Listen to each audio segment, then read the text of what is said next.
How should the medical profession conduct itself? In ancient Egypt, physicians picked their patients based on the likelihood of recovery. Our earliest recorded medical texts show that doctors treated only those whose recoveries they could predict. By avoiding the cases of doubtful outcome, their reputations as healers remained intact.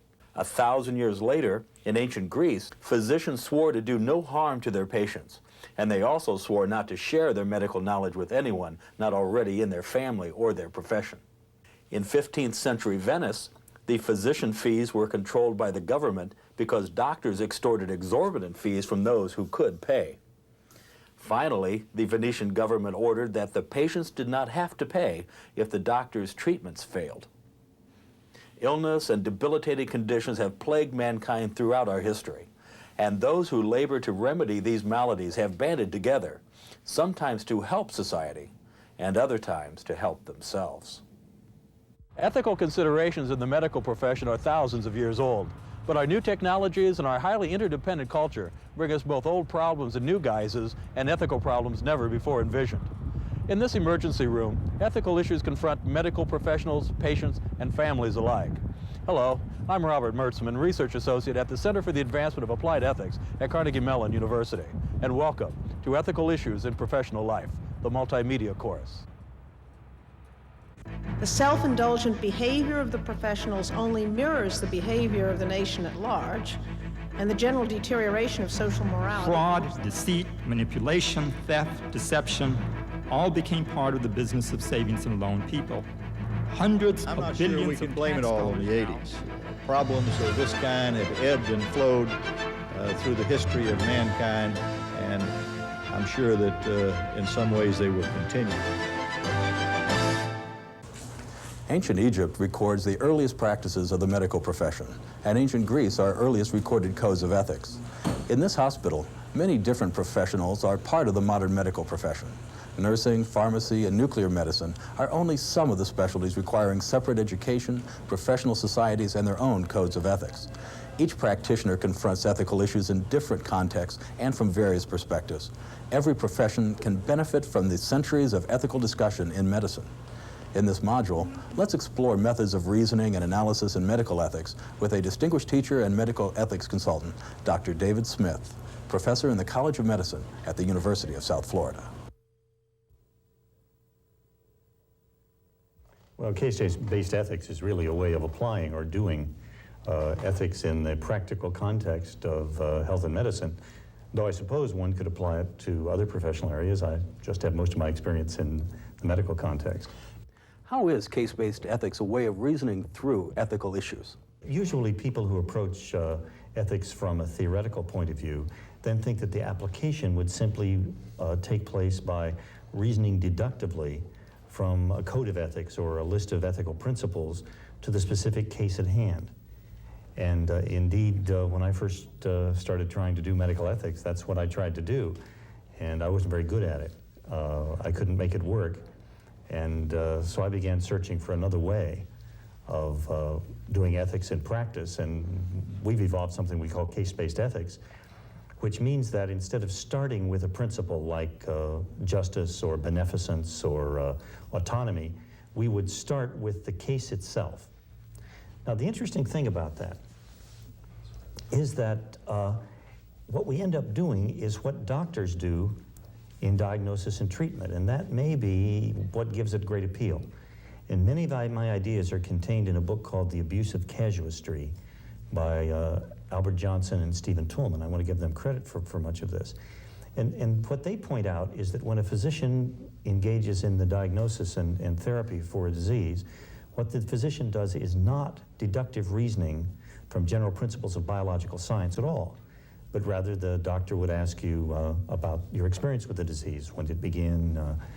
Is there any pain? What's the pain like? Is it sharp? Is it dull? Does it radiate? Does it come and go, or is it constant? What helps? What hinders? All those kinds of questions we're all familiar with in the doctor's office. And what the doctor is doing is assembling the details about the case.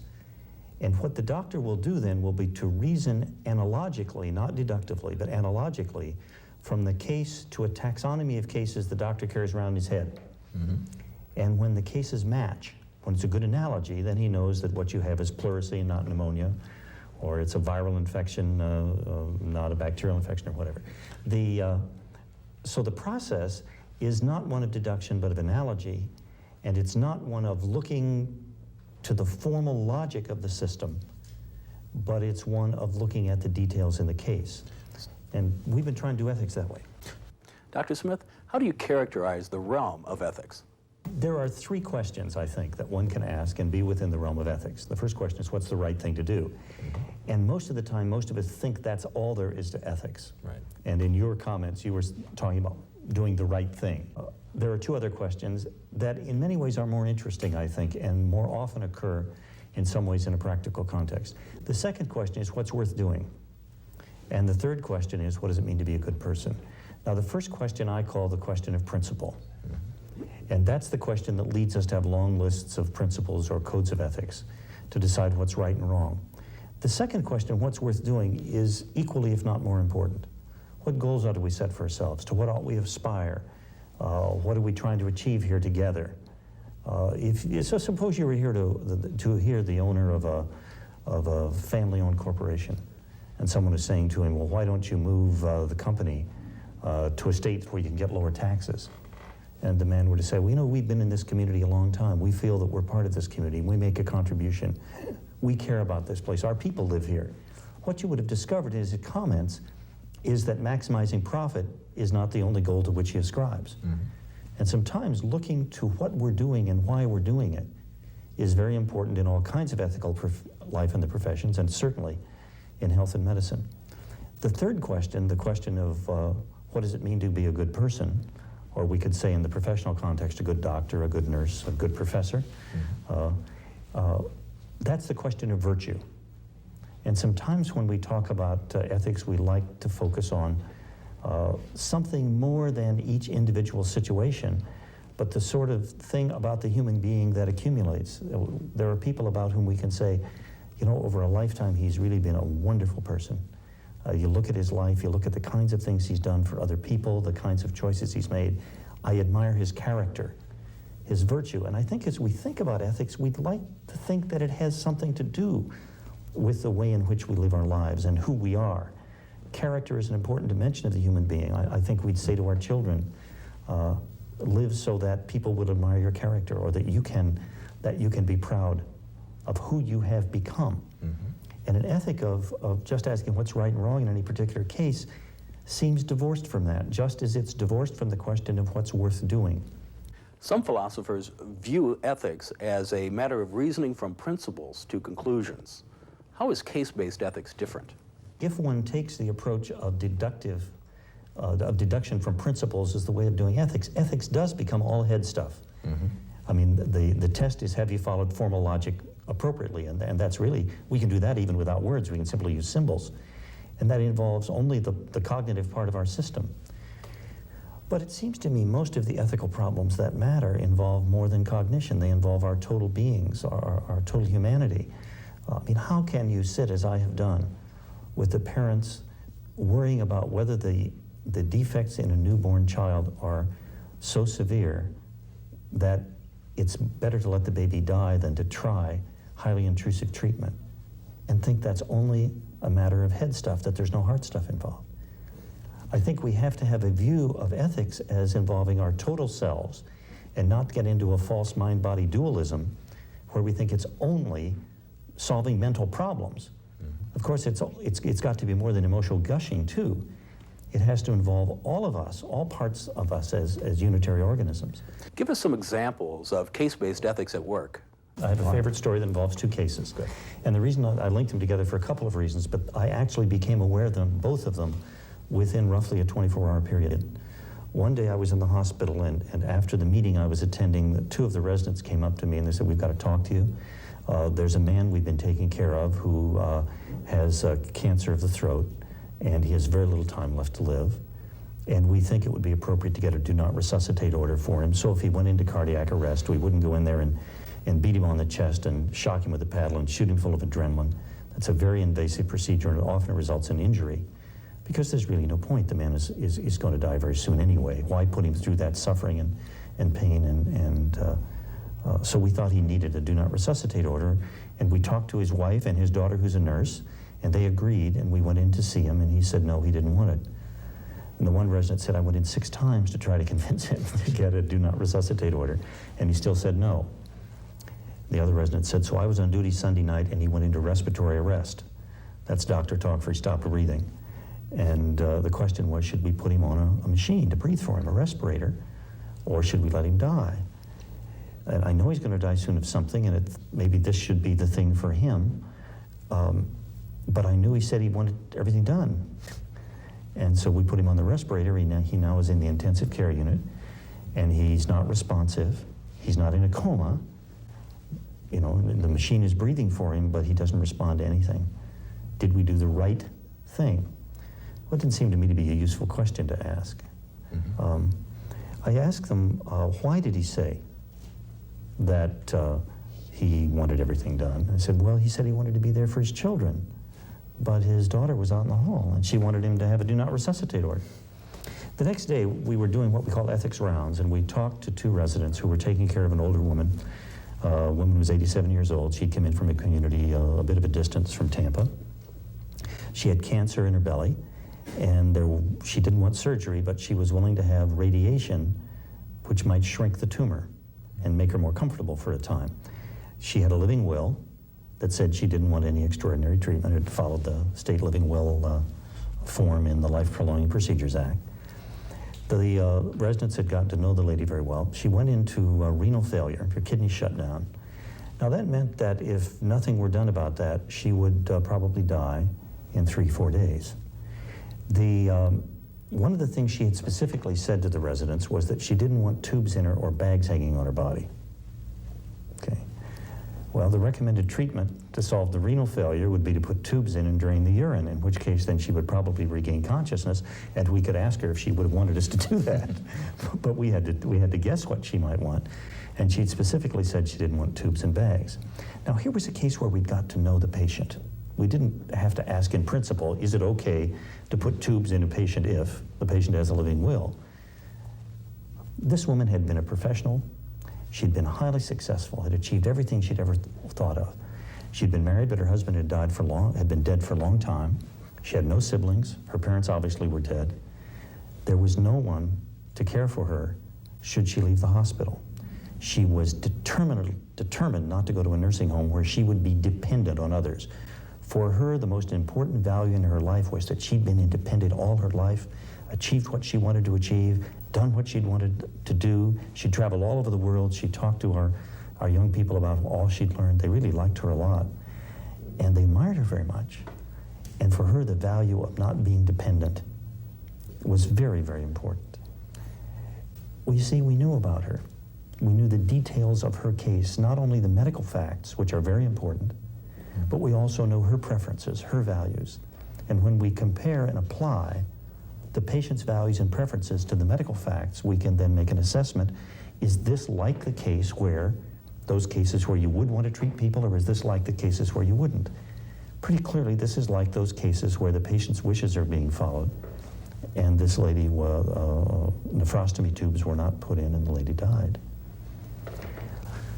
A week later, I was down in the intensive care unit where our first patient with cancer of the throat was still pink because the machine was pumping blood through his veins and air in his lungs. And one of the people who worked there, I don't even remember who it was, said to me, Dr. Smith, I heard that this man has a son up in Alabama that he hasn't seen for 20 years. Now let's imagine that that's true. I never was able to learn if it was true or not, but let's imagine that that's true. Imagine that what that man might have been saying to us when he said, I want to be here for my children was, I want to make peace with my son before I die. We were awfully busy asking whether he wanted a do not resuscitate order 6 times. We never found out who he was. We never found out his values. We never found out the details of the way he thought about the world, so we couldn't apply those to the medical facts. We might have done well to make a phone call to Alabama to see if we could put them in touch with each other, if we knew that was really important to him, but we hadn't taken the time to get the details about him. Mm-hmm. And so I like to think that the key to getting the ethical details, as opposed to the medical details, though they are ethically relevant, is to get the story of the patient. And we call that getting the patient narrative, and it ties in with all the work on narrative theory which is really popular in all those disciplines now that study discourse. We think that if we get the patient to tell us a story of his life, of how he sees his illness, of how he sees the future, that we're often able to deal with the case very well and not have to deal with it as a quandary or a dilemma of principles. When you get the details of the case, you're actually getting the entire story surrounding all of those involved. Have you had cases where getting the details of the case have actually resolved the ethical issue? Medical futility is a hard problem for doctors when they think that there's no reason to continue to do all the highly technological things for a patient, but the patient still wants that done. That's hard for physicians. We had such a case, and the case was presented to a group of residents and attending physicians, and I was privileged to be there. We were talking about the difficulty of deciding whether to continue to do all these things this particular patient wanted, or whether or not it was futile and that we shouldn't be doing those things. And one of my medical students, God bless him, you know, every once in a while a student does something right and you feel good about it. He spoke up and he said, has anybody talked to this patient about what he thinks about dying? Because the patient was terminally ill. And you know, everybody sort of looked embarrassed, and nobody had sat down with the patient and said, tell me the story of your illness, and tell me the story of what you think it's going to be like to die. Well, the story this man had of the process of dying, not necessarily of death itself, but the process of dying, was an awful one that none of us would want to experience. And patients often, by the way, have that image, and they want to know, what's it going to be like? Is it going to be painful? Will I know when it's coming? They have a lot of questions like, do I have to be here in the hospital? And so forth. We let the patient tell the story of what he thought it was going to be to die, and then we were able to help him to understand, for example, that we can control his pain. That the stories we have from people who have had near-death experiences describe this not as an unpleasant thing, but as walking toward the light, a kind of a warm feeling. And we said, we haven't died, we don't know for sure, but this is what we do know. This can become very reassuring, and in patients like this, they often decide then, well, then I don't want all that stuff done, which is uncomfortable now that I understand. And so what we've done is to work with them to create a different story. For example, we might have a patient who came to us and the family brought the older woman in and said, it's terrible, Mom is forgetting things. It looks like she has Alzheimer's disease. Now just think of the story of mother's Alzheimer's disease implies about the future. Well, we do a medical workup and we find out that there's a drug interaction, and then all we have to do is change the medication. Suddenly the future story changes, doesn't it? Completely. So it's not simply the story of the past and how things got that way, though through those past stories, we sometimes discover people's values. We had an older gentleman with cancer who came to his doctor and said, you know, the most important thing in my life has been my wife. I have loved this woman truly for 60 years. And I know I'm dying, and I want you to promise one thing, Doc. I want you to promise that when I'm getting ready to die, you'll let me go. You won't keep me around with tubes in every orifice, emaciated, unable to control my bowels and bladder, looking terrible. When I go out, I want her to remember me as looking pretty good, because I really love that woman, and I want her to have good memories of me. The wife came to the doctor and said, you know, I've loved that man for 60 years. It's been the only thing in my life. And I know he's dying, but I want him here as long as I can have him. I don't care what he looks like. I don't care if he has tubes in him. I'll clean him up. I'll feed him. I'll be with him. Just keep him around as long as possible, because I really love that man. Well, now you have two stories. You have two sets of values. In each case, love for the other person is a primary value. Here, the physician was able to sit down and say, you know, I have a story to tell you.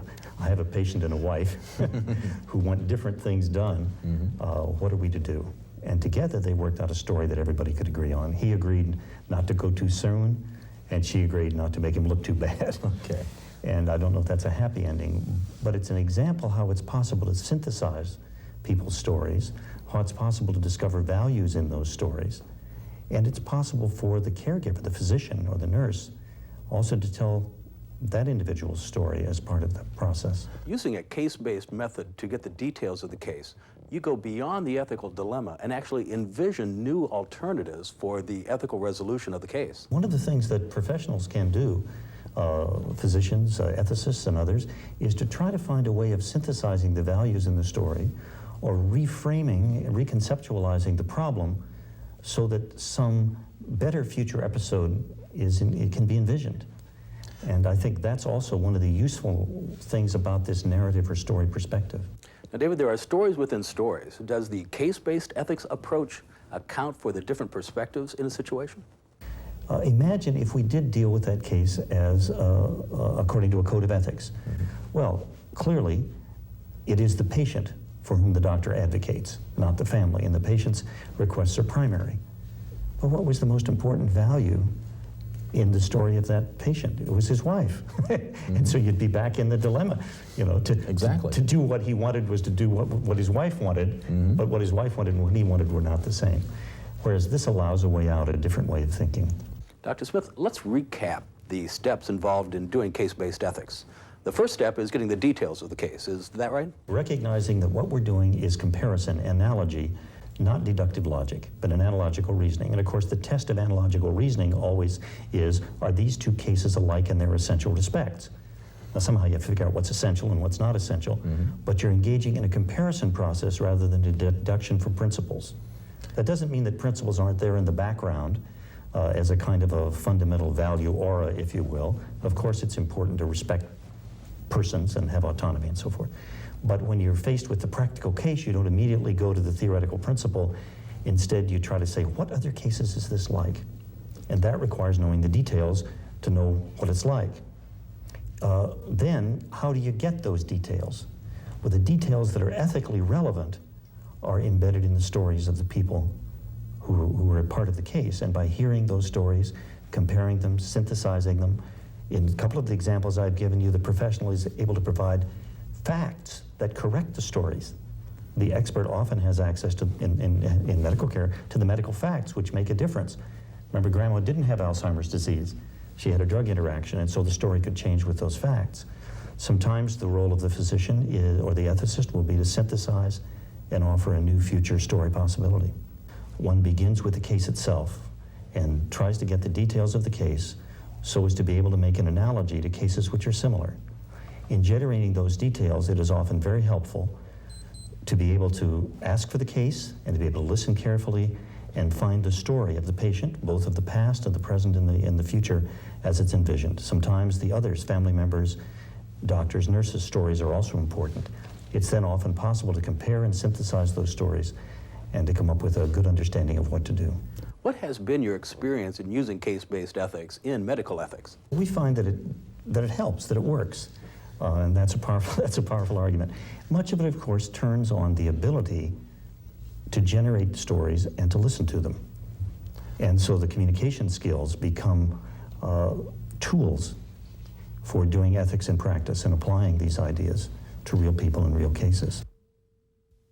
Continuing our development of moral reasoning tools in applied professional ethics, let's combine the VCR analytical frameworks, stakeholder analysis, and case-based analogical reasoning.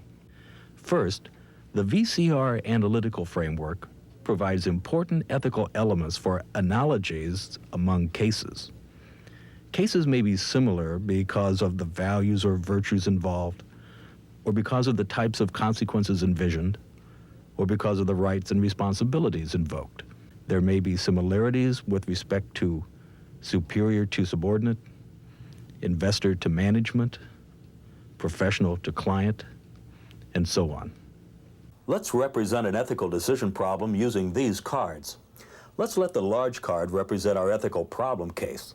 Let's let the other cards represent other cases that resemble our problem case in various important respects. Analogies of card size, color, shape, and number can represent similarities among the cases of topics, facts, values, consequences, and rights. When we compare our cards, we look for as close of an analogy as possible. When we look to our knowledge of similar ethical decisions, we look to as similar a prior case as possible. The best analogies are those that are most similar in what we consider to be the most important respects. If we can find a prior ethical decision involving a close analogy to our present ethical decision problem, then we have a good starting point for understanding our present case. Comparing our present problem to prior good decisions provides us with a practical method that suggests strategies for approaching complicated and important decisions. Each disanalogy among the cases warns us that no two cases are ever exactly alike. and prior choices are only guides to our reasoning in our present case. The fact that we have consensus on prior similar cases does not mean that we have the solution to the ethical problem facing us now or the best answer to the cases on which we now agree. But in applied ethics, where definite action in indefinite situations is required, there is always the possibility of discovering better choices in the future. Our prototypical taxonomy of good cases and bad cases rests upon our background and experiences. Descriptive ethics involves seeing how others do things and what actions they take to be permissible or restricted. Normative ethics, the attempt to discover what we should do, does not necessarily rest upon what others believe is good or bad actions, or on how others behave. Because description and prescription are not identical, does not mean they are not related. If we desired to be a good race car driver, I could describe to you how Mario Andretti drives his race car. This description of how Andretti handles his race car in various situations or cases would be a strong analogy to how you should handle a race car. This description forms the basis for a prescription or a solution to how you can become a good race car driver. Becoming a good professional may involve a similar application of case-based moral reasoning, connecting descriptive stories to prescriptive conclusions. There are ethical issues in this emergency room, as well as the hospital, the medical school, and there are medical ethical issues in society at large, and they all have roots in our deepest past. Every profession can benefit from getting the details of the case through getting the whole story. While each profession gets ever more specialized as our profession-specific knowledge and skills advance, we must understand how our actions interact with all aspects of society. The goal of seeing the whole story prompts us to be comprehensive in our moral reasoning, to include both the details and the big picture in applying professional ethics. We can behave more ethically when we reason more effectively. In medicine, as in other professions, moral reasoning may involve issues of life, death, and the quality of our entire society.